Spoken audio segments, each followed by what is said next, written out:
Hello दोस्तों, good morning. स्वागत है एक बार फिर से आप सभी का एमजेटी एजुकेशन में। दोस्तों आज है 24 मई। आज की इस वीडियो में हम लोग बात करेंगे 24 मई 2021 के करंट अफेयर के सभी इंपॉर्टेंट क्वेश्चंस के बारे में। पूरी वीडियो ध्यान से देखिएगा, पूरी वीडियो डिटेल में आपको समझाई गई है। अगर वीडियो पसंद आए तो वीडियो को लाइक और शेयर जरूर कर देना। अगर आपने अभी तक चैनल को सब्सक्राइब नहीं किया है तो चैनल को सब्सक्राइब कर लो, बेल आइकन को प्रेस कर लो, जिससे आने वाली वीडियोज का नोटिफिकेशन आप तक पहुँचता रहे। इस वीडियो की पीडीएफ फाइल और क्विज दोस्तों आपको डिटेल्स के साथ प्रोवाइड कराई जाती है हमारे एप्लीकेशन एमजेटी ऐप पर। गूगल प्ले स्टोर से जाइए, एमजेटी ऐप डाउनलोड कीजिए। इसके साथ ही आप हमारे टेलीग्राम ग्रुप को भी ज्वाइन कर सकते हैं। टेलीग्राम ग्रुप पर भी सभी आपको पीडीएफ मिल जाएंगी। चलिए बात करते हैं लास्ट डे के क्वेश्चंस की। लास्ट डे का मेरा पहला क्वेश्चन था, पिनराई विजयन का संबंध निम्न में से किस पार्टी से है? तो ये एलडीएफ पार्टी से हैं। दूसरी बार सीएम बने हैं केरल के। डांस का ऑस्कर जीतने वाले पहले भारतीय कौन बने? तो वो बन गए हैं सुरेश मुकुंद जी। इन दोनों ही क्वेश्चंस के बारे में काफ़ी लोगों ने बहुत ही अच्छे से डिटेल में एक्सप्लेन किया था। आप सभी लोग ऐसे ही डिटेल्स के साथ जरूर आंसर किया करो। आप लोग डिटेल्स के साथ आंसर करते हो तो आपके कमेंट्स को रीड करके बहुतों का फायदा होता है। तो आप लोग ऐसे ही डिटेल्स के साथ आंसर किया करो। चलिए बात करते हैं अब आज के दिन के पहले क्वेश्चन की। पहला क्वेश्चन है, विश्व एथलेटिक्स ने कितने रूसी एथलेटिक्स को न्यूट्रल एथलीट के रूप में खेलने की अनुमति दी? तो दोस्तों अभी हाल ही में वर्ल्ड एथलेटिक्स ने 23 रशियन एथलेटिक्स को न्यूट्रल एथलीट के रूप में खेलने की घोषणा की। अब ये क्या है इसको समझिए। एक्चुअली में दोस्तों वाडा है, वाडा एक संस्था है, वर्ल्ड एंटी डोपिंग एजेंसी। इसने पूरे के पूरे रसिया के एथलीट बोर्ड को ही बैन कर दिया है और इसने ओलंपिक में भी जाने से बैन कर दिया था। 2019-20 के टाइम पर इसको मैंने कवर किया था।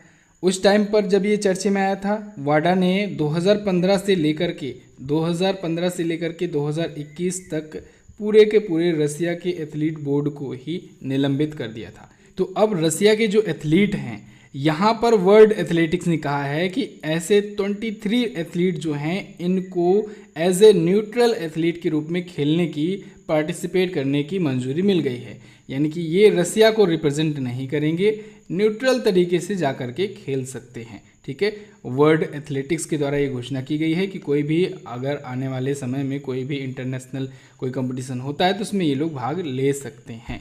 ठीक है, यानी कि अभी भी ये बैन हटा नहीं है, बस ये 23 रशियन खिलाड़ी जो हैं इन्हीं को ये मंजूरी मिली है। ओके, रसिया का जो एथलेटिक महासंघ है उसका नाम है RUSAF, रशियन एथलेटिक्स फेडरेशन है ये।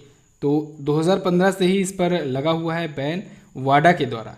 वाडा ने वहाँ पर एथलीटों को बहुत बड़ी मात्रा में पाया था डोपिंग में फेल, साथ ही साथ उसको रिजल्ट्स को मैनिपुलेट करते हुए भी पकड़ा था, बहुत सारे एथलीट को, इसके पूरे के पूरे महासंघ को ही। तो इस वजह से बैन लगाया गया था। क्लियर। वाडा है दोस्तों वर्ल्ड एंटी डोपिंग एजेंसी। इसकी स्थापना हुई थी 1999 में। हेडक्वार्टर है मॉन्ट्रियल क्यूबेक में और अध्यक्ष है विटोल्ड बांका। जैसे ये वाडा है ये दुनिया भर में के लिए गेम के लिए है, ऐसे ही भारत में है नाडा। ये भारत में केवल देखता है कि डोपिंग कोई तो नहीं कर रहा है, कोई खिलाड़ी कोई डोपिंग नियमों का उल्लंघन तो नहीं कर रहा है। डोपिंग क्या होता है? देखिए दोस्तों, जब कोई खिलाड़ी अपना प्रदर्शन बेहतर करने के लिए कोई ऐसा पदार्थ का सेवन कर लेता है, कोई केमिकली कोई प्रोडक्ट यूज़ करता है जिससे उसका प्रदर्शन अच्छा हो ओलंपिक्स में या कोई गेम्स में, तो फिर ऐसे पदार्थों पर बैन लगाने के लिए ये एजेंसियां बनाई गई हैं कि जैसे पदार्थों का यूज़ ना कर पाएँ, नेचुरली ही लोग अपना प्रदर्शन करें खेलों में। तो इसलिए ये नाडा वाडा ये सभी होते हैं। ठीक है, तो नाडा जो है ये भारत के लिए है केवल, जिसके सुनील शेट्टी जी दोस्तों ब्रांड एम्बेसडर बनाए गए हैं। ठीक है, इसको प्रमोट करने के लिए। ऐसे ही वाडा है ये दुनिया भर के लिए। इतना क्लियर है।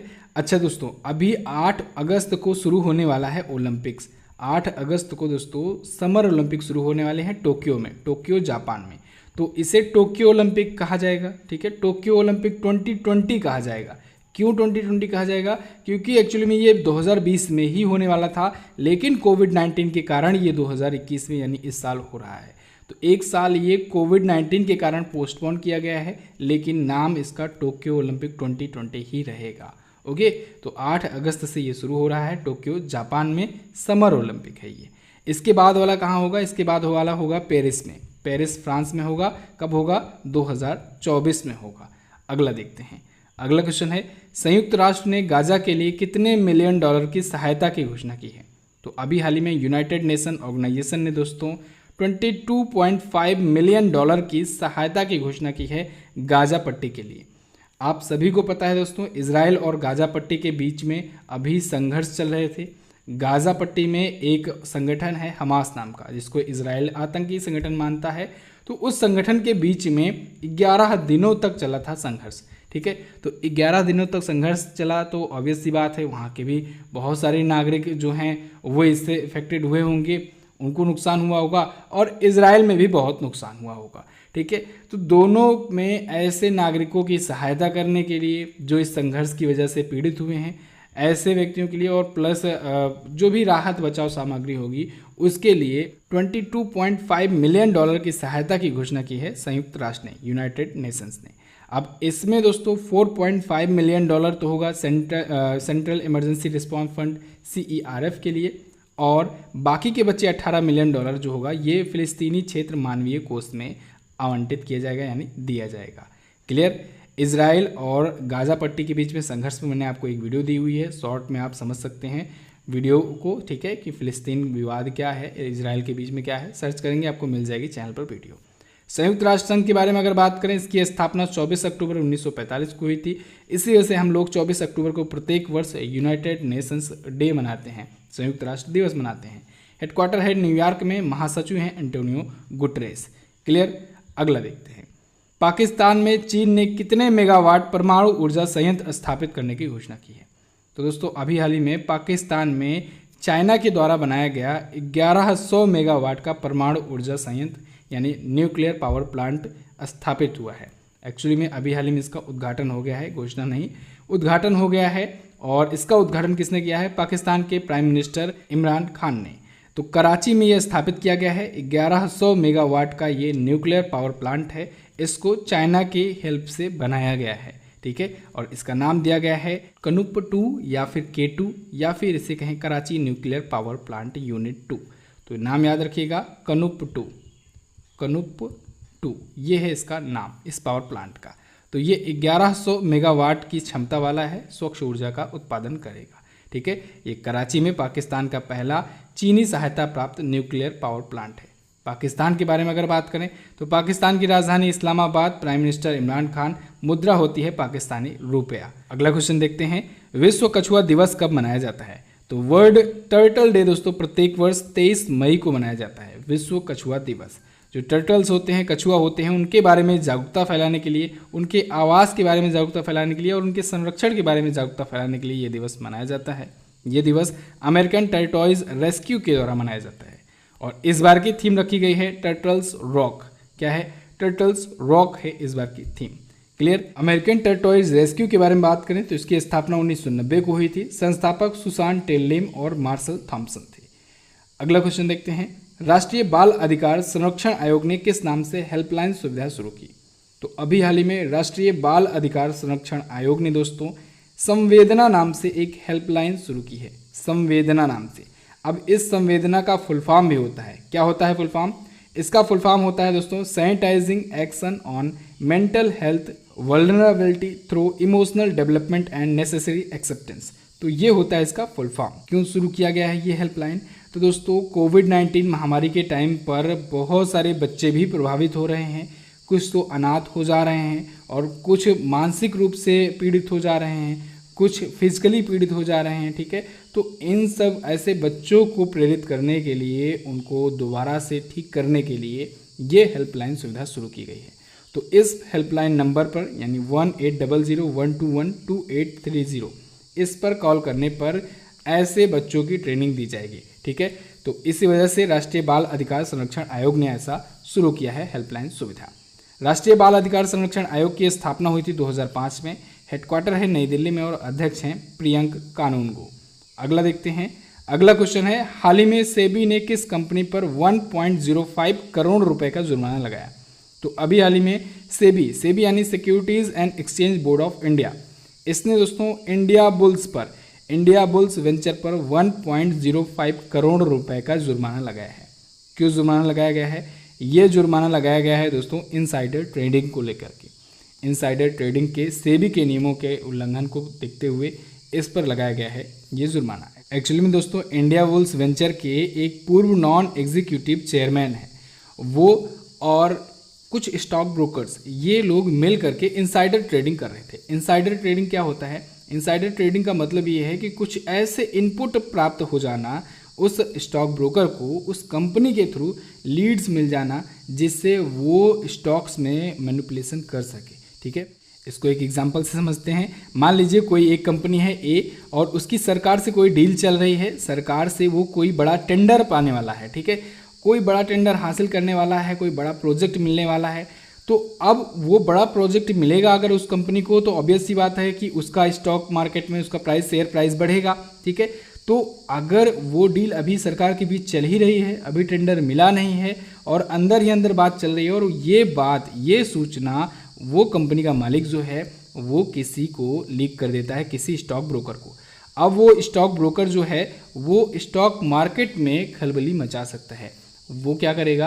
वो स्टॉक मार्केट को मैनिपुलेट करने के लिए हो सकता है बहुत ज़्यादा मात्रा में उसके शेयर्स परचेज कर ले, या फिर अगर शेयर महंगा है तो हो सकता है कोई अफवाह फैला करके वो शेयर का दाम पहले गिराए और इसके बाद खुद ही पूरा ज़्यादा मात्रा में शेयर खरीद ले कम प्राइस होने के बाद, और आगे आने वाले समय में तो उसका शेयर ऊपर उठने ही वाला है। ठीक है, तो ये सभी मैनिपुलेशन को रोकने के लिए एक संस्था है सेबी। ठीक है, स्टॉक मार्केट में जो भी इधर उधर की चीज़ें होती हैं इन पर कंट्रोल के लिए ये एक संस्था है सेबी। जब हर्षद मेहता वाला स्कैम हुआ था तब ये पावर में आया था। ठीक है, 1992 में ये पावर में आया था, हालांकि स्थापित तो 1988 में ही हो गया था। SEBI, securities and exchange board of India. तो फिलहाल इसकी स्थापना दोस्तों 1988 में तो हुई ही थी। हेडक्वार्टर है मुंबई में। अजय त्यागी जी इसके करंट टाइम पर अध्यक्ष हैं। इंडिया बुल्स के बारे में बात करें तो इसकी स्थापना 2000 में हुई थी और इसका हेडक्वार्टर गुड़गांव में है। चेयरमैन और फाउंडर हैं इसके समीर गहलोत। अगला देखते हैं, हाल ही में कोलिनेट मोकोसो को किस देश का नया प्रधानमंत्री बनाया गया? तो अभी हाल ही में कोलिनेट मोकोसो को दोस्तों कांगो गणराज्य का नया प्राइम मिनिस्टर बनाया गया है। कांगो गणराज्य एक अफ्रीकी देश है, एक पश्चिम अफ्रीकी देश है। अभी मैं आपको वर्ल्ड मैप में दिखाता हूँ। इनको अभी हाल ही में वहाँ के जो राष्ट्रपति हैं डेनिस सासो नगुसो, उनके द्वारा नया प्राइम मिनिस्टर नियुक्त किया गया है। अभी ये किसकी जगह पर आए हैं? ये आए हैं दोस्तों क्लेमेंट मुम्बा की जगह पर, जिन्होंने अभी 4 मई 2021 को अपना इस्तीफा सौंप दिया था। कोलिनेट मोकोसो के बारे में बात करें तो ये 2015 से कांगो के शिक्षा मंत्री हैं, एजुकेशन मिनिस्टर हैं। इससे पहले ये 2011 से 2016 तक युवा और नागरिक शिक्षा मंत्री भी रह चुके हैं। कांगो गणराज्य, चलिए वर्ल्ड मैप में आपको दिखाता हूँ। सबसे पहले देखिए, ये रहा अपना प्यारा भारत। यहाँ से आप आएंगे अफ्रीकन कॉन्टिनेंट में, अफ्रीकी महाद्वीप में। तो देखिए इधर पश्चिम साइड में आ जाइए, ये यहाँ पर एक देश आपको मिलेगा दोस्तों, रिपब्लिक ऑफ कांगो। ठीक है, ये देखिए ये रिपब्लिक ऑफ कांगो है और ये है DRC, जिसे डेमोक्रेटिक रिपब्लिक ऑफ कांगो कहते हैं। ठीक है, तो ये डेमोक्रेटिक रिपब्लिक ऑफ कांगो अलग देश है, बड़ा देश है। ठीक है, और रिपब्लिक ऑफ कांगो ये छोटा देश है। ठीक है, तो यहाँ पर बात करेंगे हम लोग रिपब्लिक ऑफ कांगो की, जिसकी राजधानी है ब्रेज़ाविले। ये है इसकी कैपिटल ब्रेज़ाविले, और इसकी करेंसी होती है CFA Frank, African CFA Frank होती है यहाँ की करेंसी। क्लियर बिल्कुल। अगला क्वेश्चन देखते हैं। अगला क्वेश्चन है, हाल ही में हीरो ग्रुप ने किस नाम से एडुटेक प्लेटफॉर्म लॉन्च किया? तो अभी हाल ही में हीरो ग्रुप ने दोस्तों हीरो वायर्ड नाम से एक अपना एडुटेक प्लेटफॉर्म लॉन्च किया है। हीरो वायर्ड नाम का, जो हीरो आप लोग कंपनी सुने होंगे, मोटरसाइकिल के निर्माण की ये कंपनी है, तो इसी के द्वारा हीरो वायर्ड नाम का एक एडुटेक प्लेटफॉर्म शुरू किया गया है। एडुटेक क्या होता है? एडुटेक का मतलब ऐसा टेक्नोलॉजी बेस्ड एक प्लेटफॉर्म जो एजुकेशन से रिलेटेड हो। जैसे आप लोग यहाँ पर MZT ऐप देख रहे हैं। ठीक है, MZT ऐप जैसे ले लीजिए। ठीक है, या फिर बहुत सारे एप्लीकेशंस हैं। ठीक है, बहुत सारे ऐसे प्लेटफॉर्म हैं, बायजूस वगैरह ले लीजिए। तो ये सभी, जैसे आप इस प्लेटफॉर्म से रीड कर रहे हो, ऐसे ही एजुकेशन का कोई ऐसा प्लेटफॉर्म जो टेक्नोलॉजी बेस्ड हो तो वो एडुटेक प्लेटफॉर्म कहलाता है। तो ऐसे ही हीरो वायर्ड नाम का एक एडुटेक प्लेटफॉर्म हीरो ग्रुप ने शुरू किया है। किस लिए शुरू किया है? ये इसलिए शुरू किया गया है जिससे जो स्टूडेंट हों, जो इसके ट्रेनिंग लेने वाले जो बच्चे हों, जो व्यक्ति हों, वो ट्रेनिंग ले सके इंडस्ट्रियल फील्ड में जाने के लिए। ठीक है, उनको इंडस्ट्रीज़ के बारे में, इंडस्ट्रीज़ में रोज़गार पाने के लिए ट्रेन किया जा सके। हीरो ग्रुप के CMD हैं दोस्तों पंकज M मुंजाल। अगला देखते हैं, हाल ही में किसे बेलारूस में भारत का नया राजदूत नियुक्त किया गया? तो अभी हाल ही में बेलारूस में भारत के नए राजदूत, नए एम्बेसडर नियुक्त हुए हैं आलोक रंजन झा। कौन? आलोक रंजन झा जी। आलोक रंजन झा जी दोस्तों ये 2002 बैच के आईएफएस ऑफिसर हैं। आईएफएस यानी कि इंडियन फॉरेन सर्विसेज के ऑफिसर हैं। तो इनको अभी हाल ही में बेलारूस में भारत का नया एम्बेसडर नियुक्त किया गया है। इससे पहले ये अमेरिका में रह चुके हैं, यूएई में भी रह चुके हैं, अफगानिस्तान में भी काम कर चुके हैं भारत के राजदूत के रूप में। चलिए अब बेलारूस को दिखाते हैं आपको वर्ल्ड मैप में है कहाँ पर। सबसे पहले देखिए ये रहा अपना प्यारा भारत। बेलारूस को जानने से पहले पहुंचिए रूस के पास। रूस इधर ऊपर है नॉर्थ में, ये दुनिया का सबसे बड़ा देश है, ठीक है। और यहीं पास में ही इसके है छोटा सा देश बेलारूस, ठीक है।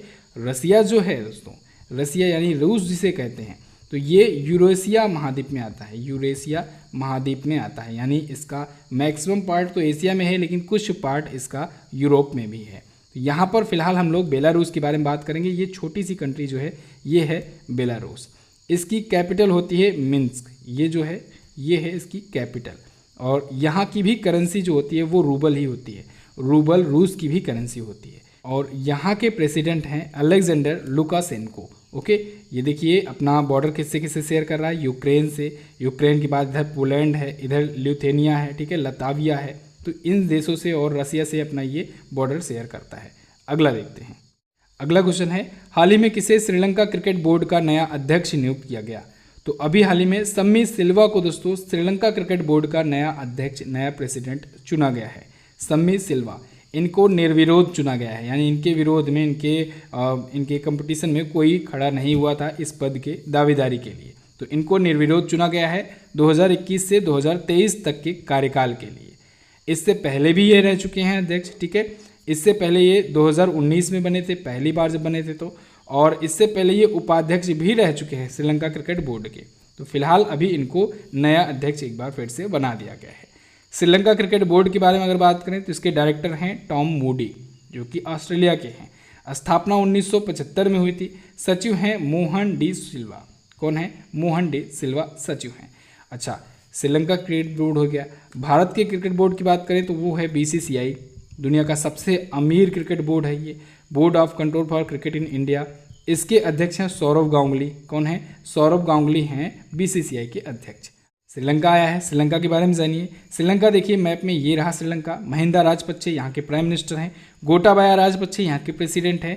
श्री जयवर्धने कुट्टी यहाँ की राजधानी है। और श्रीलंकाई रुपया यहाँ की होती है करेंसी। पार्लियामेंट यहाँ की भी संसद का नाम है।